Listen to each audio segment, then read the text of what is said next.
Well, Joe, I'm not going to bring you in here with all five of us. I'm just going to put you up there. Take it away.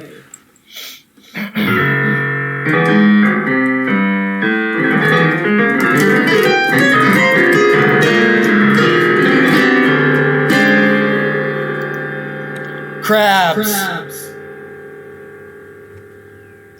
Herb sits Sukhasana with their eyes closed.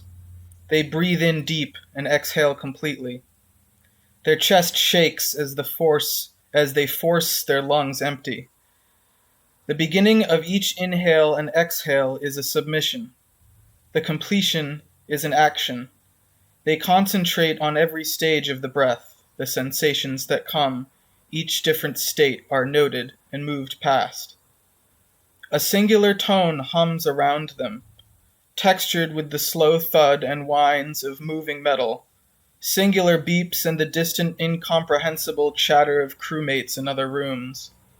All sounds of the present moment that Herb seeks to exist in, where they have room for all of it, as long as they can be there in the present moment. I am here, but I am not me. Am I being here able to know? In doing I am. I cannot seek being, no. No, the self takes up so much space here to, yes, find the space. There is enough space for me, here with me as I am. I can hear the singing bells. Herb thinks of the Creator who put them here in this place of resonance. They lose concentration on their breathing and begin again. It's easier to do this sitting down, so they sit. It's easier to do this with your eyes closed, so they close their eyes. It's easier to become nothing when you're holding your breath, when the warm sensation of senselessness flows through your cells, when you can feel every drop of blood and patch of skin humming with golden, perfect energy.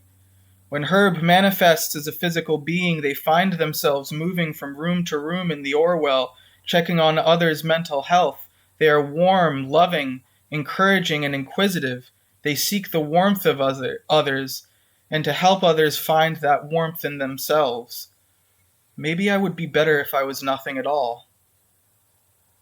Herb recognizes the pain of being. They desire to be empty of it. They argue with themselves all day, projecting their own mind into the future and past, imagining what may have been, what could be. When they meditate, they want to dissolve. They feel the pain. They feel their heart beat heavily against their chest as they hold their breath. The warmth of not being becomes pain.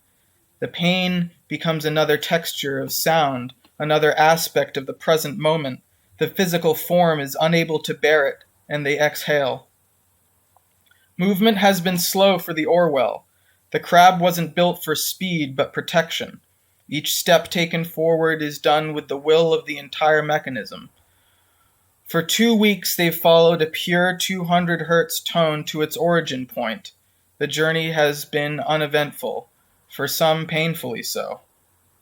Herb meditates in the hallway, uncomfortably seated in a place with no natural calm, testing the limits of their abilities to reach absolution from the prison of ego. They open their eyes and see a tall child staring down at them. "Hello, what's your name?" Herb asks. "Humboldt," they answer. "Humboldt, that's a beautiful name." No, you gotta say it right. It's Humboldt. I love it even more. "What's your name?" Humboldt asks. "It's still Herb," Herb answers. "Hey, Herb." They look at the ground and rub the hair on their temple in a circular motion. "Mom says we found something. Wanna come?" Herb smiles and pushes themselves up from the seat on the floor. They take Humboldt's hand and let them guide the way. The sound of chattering crew grows as they move through the hall. They come to an intersection filled with crewmates huddled around a small viewing screen. The steady thudding of moving legs stops. The Orwell is still and humming. The viewing screen fizzes, showing a distorted image of the desert outside. The landscape is predictably barren and unremarkable.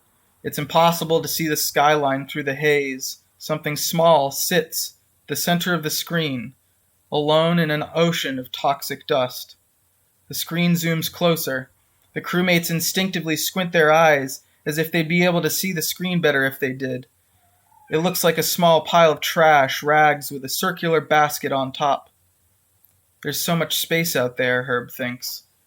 Space for everything to be, and for nothing. Space where I could be nothing. With the camera zoomed in as far as it can, the pile of rags become a pile of clothes and limbs.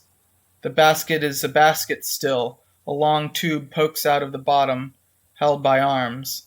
They don't move. Not again, Astrid mutters. I'm tired of finding bodies out here. Mother Ann presses a small red button next to the screen. Hey, Laren, she says into the wall. Why are we stopping here? Is there something we don't know?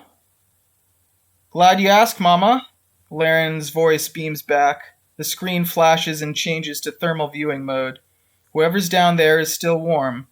Now, I don't think this is where we've been heading, but it's where the sound led us. Basket head down there is broadcasting, or boosting the signal or something. They're empty. Herb smiles to themselves. The crew stands impatiently in one of the ship's liminal spaces. A crossroads of hallways.